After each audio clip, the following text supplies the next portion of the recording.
you too scared to move and walk out of this tomb, buried underneath the lies that you believed, safe and sound, stuck in the ground, too lost to be found. You're just asleep.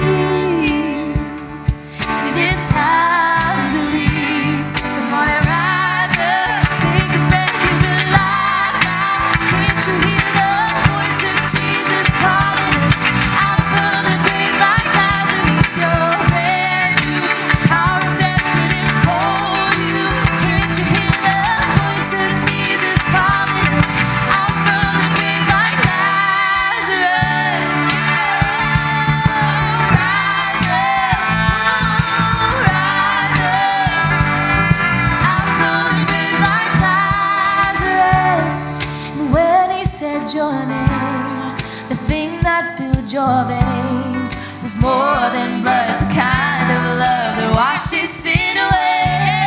Now the door is open wide and the stone's been rolled aside.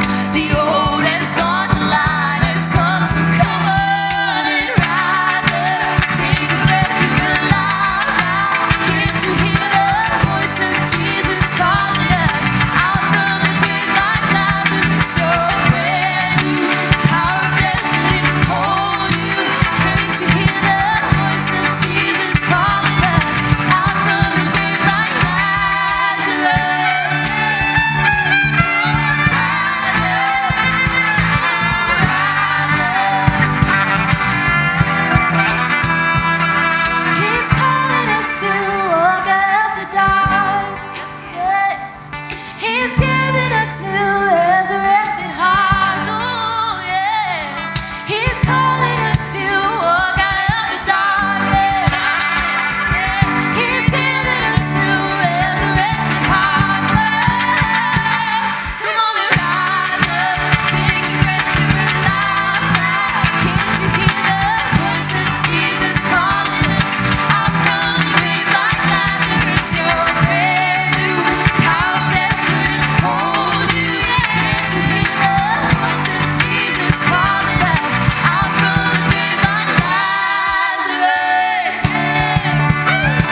Rise up, rise up, out from the grave like Lazarus.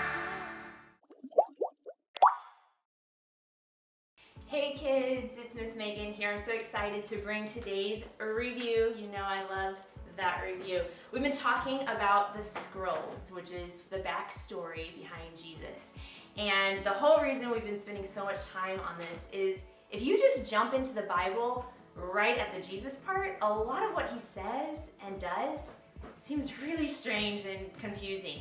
And so we've been studying everything that's happened in the Bible up to this point so that when we start diving into Jesus, he actually makes a lot more sense when he starts talking about who he is, what he's about, what he's really come to do. So in that process, we've started making a list of things that we know about the chosen servant.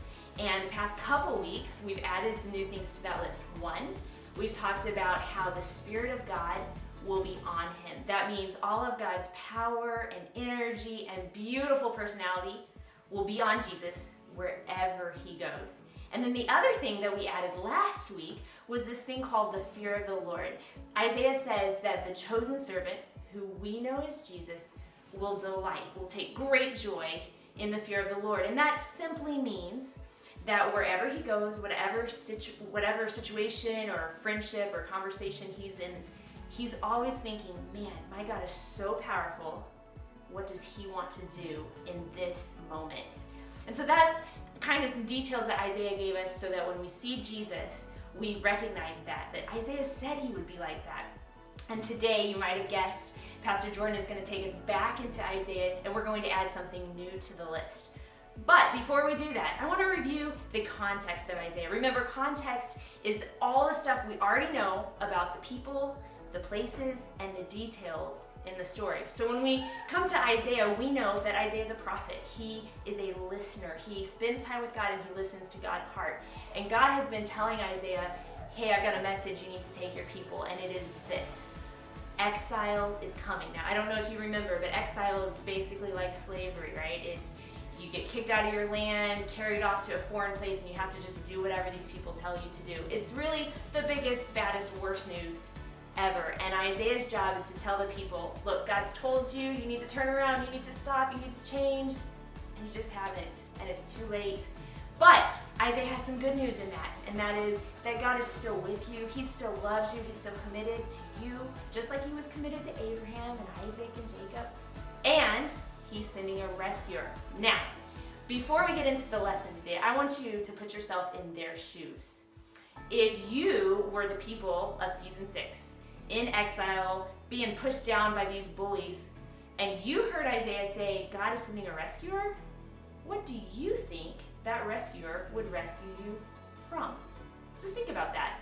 As we go into today's lesson, I think if you listen carefully, you might be surprised by what Isaiah has to say. All right, enjoy the lesson. Over to you, Pastor Jordan. Thank you so much, Miss Megan, and thank you especially to all you Hills kids that are tuning into this and giving me, Pastor Jordan, a reason to get out of my pajamas for the first time in 7 days. Yeah, not proud of it. But, you know, I got dressed today, combed my hair just for y'all. So I'm glad to be here with you again for our next Hills Kids at Home service. So we're going to dive right into Isaiah 53 and 5. And it says, he was crushed for our sins. He was beaten so we could be made whole. So just stop for just a moment and look at those words that are in bold on the screen. Do you know what they mean? So anytime you come across words that you don't understand in the Bible, it's important that you take some time to try to figure out what those words mean. And you can ask questions. Look at them with your parents. Ask your teachers. Ask me. I'd be happy to have a conversation with you about it. But let's look at those in a little bit more detail. So when it says he was crushed, who is he? Who are we talking about? We've been talking about it for the last couple weeks, right? It's the coming servant, the Messiah, the rescuer, we know as Jesus, right? And he was crushed. Crushed means he was totally broken, completely decimated. And he was crushed for our sins. And remember, in class, when we talk about sins, we picture brokenness.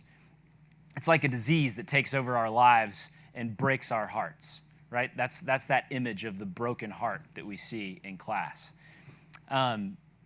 So he was beaten so that we could be made whole. And whole is basically the exact opposite of broken, okay? It's having our broken hearts, our minds healed, and having all the missing pieces put back together.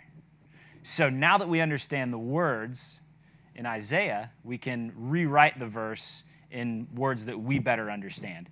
So let's look at that now. So he was broken for all of our brokenness, and he was beaten so our broken hearts and minds could be completely put back together. So just take a minute, just let that sink in deep, deep into your head, okay? So remember, at the time of this story, God's people were in slavery. They were in exile. So they probably really wanted their Messiah, their rescuer, to save them from slavery, to save them from all the problems that were caused by the people that were enslaving them. And you might even be thinking right now that your biggest problems in your life come from other people, right? Like maybe you have a little brother or sister that just won't stay out of your toys. They just want to play with that favorite Lego set that you have. Or maybe your parents want you to eat green beans and broccoli and stuff. Like, I don't have time for that, Mom. I want mac and cheese and some chicken strips. Come on. Like, those are big problems, right? And it's frustrating. But if we dive a little bit deeper into the verse, we can kind of get two big takeaways from the verse. And number one, Jesus is actually not coming to rescue people in this story from other people.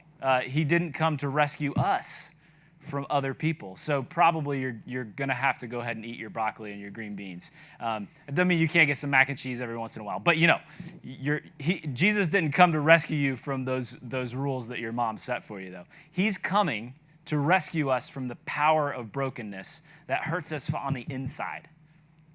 So takeaway number 2, Jesus is coming to rescue God's people. In fact, today is Palm Sunday, which is when all the people of Jerusalem celebrated as Jesus made his triumphant entry into the city of Jerusalem. The people were so excited that God's chosen servant was finally here to rescue them after they waited a really, really long time, like 400 years. So they were really, really excited for this. And you may still be wondering, though, how is Jesus going to rescue us? It says in the verse that he's going to do this by letting his body be broken. So he's going to allow himself to suffer, and that's somehow supposed to fix our brokenness. Like, how does that even work? That's a really strange way to be a rescuer, right? Like, how in the world does Jesus allowing himself to be broken fix anything? Well, that is a really, really great question for us to end with. So, how can Jesus rescue us from our brokenness by allowing himself to be broken? And what I want you to do today, right after this video, I want you to dive into this with your parents, okay? We've given you a packet. It's already emailed to your parents, so you guys can dive into this together and try to answer that question. And remember, even though this lesson is about how Jesus was broken for our brokenness, the story does not end there, okay? Next week, we'll get to celebrate how Jesus wins his biggest victory ever. It's Easter Sunday. So excited for that. So now, I have, I think, somewhere just a few Hills Kids bucks.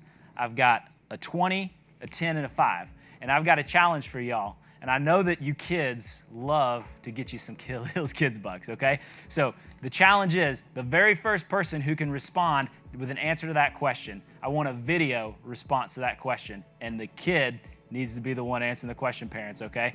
So I'll get a 20 for the first kid that posts a video to social media. You can tag @TheHillsKids, or if you don't want to post it or you can't post it, that's fine. Email it to me. I'll be timing it out. So I got first place gets a 20, second place gets a 10, and third place gets a 5. So the first 3 videos that we get, you all get some kids cash this week, okay? So continue to look out on our social media account, and we'll have some special challenges throughout the week where you can get a whole bunch more kids bucks this week. And we look forward to seeing you Wednesday on our Zoom call with all of our kids teachers.